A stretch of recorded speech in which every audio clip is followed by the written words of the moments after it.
નમસ્કાર વિદ્યાર્થી મિત્રો, ધોરણ 10 વિષય ગણિત પ્રકરણ 1 વાસ્તવિક સંખ્યા. વિદ્યાર્થીઓ, હવે આપણે એક છેલ્લા દાખલાની આ વિડીયોમાં ચર્ચા કરવાની છે. વિદ્યાર્થીઓ, આ દાખલો સ્વાધ્યાય 1.2 એનો દાખલો છઠ્ઠો છે. દાખલો પરીક્ષાલક્ષી છે. બોર્ડની અંદર આ દાખલો ગુણભાર 2 માં પૂછી શકાય ને એટલો જ મહત્વનો આ દાખલો છે. વિદ્યાર્થીઓ, એટલે આ દાખલાની વારંવાર તમારે પ્રેક્ટિસ કરવાની છે.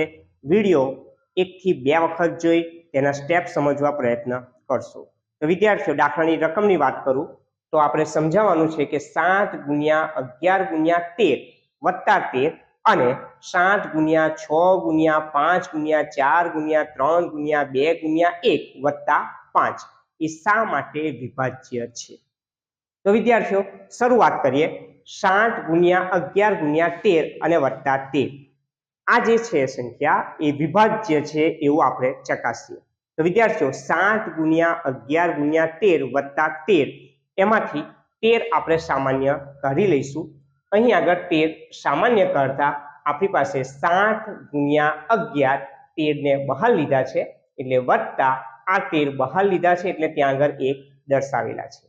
7 11 નો ગુણાકાર 77 વત્તા 1 અને 77 ને 1 78 મળે છે. વિદ્યાર્થીઓ, 13 અને 78 નો ગુણાકાર 1014 મળી જાય છે. 1014 એ વિભાજ્ય સંખ્યા છે. વિદ્યાર્થીઓ, 1014 વિભાજ્ય સંખ્યા કેમ છે તેની ચકાસણી કરવા માટે અવયવ વૃક્ષનો ઉપયોગ કરવાનો છે. તો 1014 ને 2 વડે ભાગવાથી 560 મળે છે.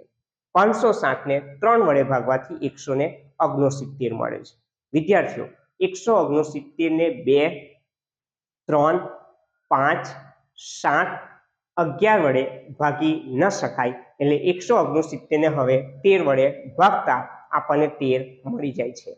એટલે કે 1014 ના અવિભાજ્ય અવયવનું ગુણાકાર સ્વરૂપ 2 ગુણ્યા 3 ગુણ્યા 13 ગુણ્યા 13 મળે છે. 1014 માં 2 એક વખત, 3 એક વખત અને 13 2 વખત મળે છે.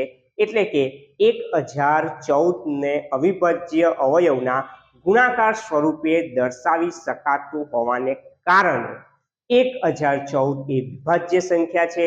એટલે કે આપણી રકમમાં જે 7 ગુણ્યા 11 ગુણ્યા 13 વત્તા 13 જે હતા તે વિભાજ્ય સંખ્યા છે તેમ ચકાસણી થાય છે.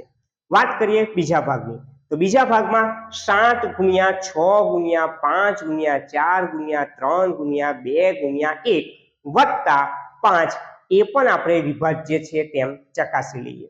તો વિદ્યાર્થીઓ, તમે જોઈ શકો છો કે 7 ગુણ્યા 6 ગુણ્યા 5 ગુણ્યા 4 ગુણ્યા 3 ગુણ્યા 2 ગુણ્યા 1 વત્તા 5 માં સામાન્ય અંક 5 રહે છે, જેને આપણે બહાર લઈ લઈશું. એટલે કૌંસમાં 7 ગુણ્યા 6 ગુણ્યા 4 ગુણ્યા 3 ગુણ્યા 2 ગુણ્યા 1 દર્શાવેલા છે, પ્લસ આ 5 કૌંસની બહાર લીધા હોવાથી ત્યાં 1 ને લખેલા છે.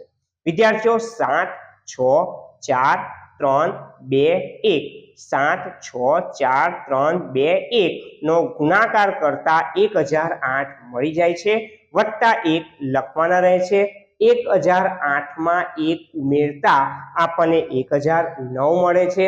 1009 નો 5 વડે ગુણાકાર કરતા 5045 મળી જાય છે. હવે આ 5045 જે છે એ વિભાજ્ય સંખ્યા કેમ છે તેની ચકાસણી કરવા માટે 5045 ના અવિભાજ્ય અવયવ પાડીએ. તો 5045 ને 5 વડે ભાગતા 1009 આપણને મળે છે. એટલે કે 5045 ના અવિભાજ્ય અવયવનું ગુણાકાર સ્વરૂપ વિદ્યાર્થીઓ આપણને 5 અને 1009 મળી જાય છે. આમ આપેલી સંખ્યા 7 6 5 4 3 2 1 વત્તા 5 એ વિભાજ્ય સંખ્યા કહેવાય. કેમ? તેનું સાદુરૂપ આપતા આપણને 5045 મળ્યા, જેનું અવિભાજ્ય અવયવનું ગુણાકાર સ્વરૂપ 5 અને 1009 મળે છે. આમ આપેલી સંખ્યા જે છે તે વિભાજ્ય સંખ્યા છે તેમ આપણે ચકાસણી કરી શકીએ છીએ.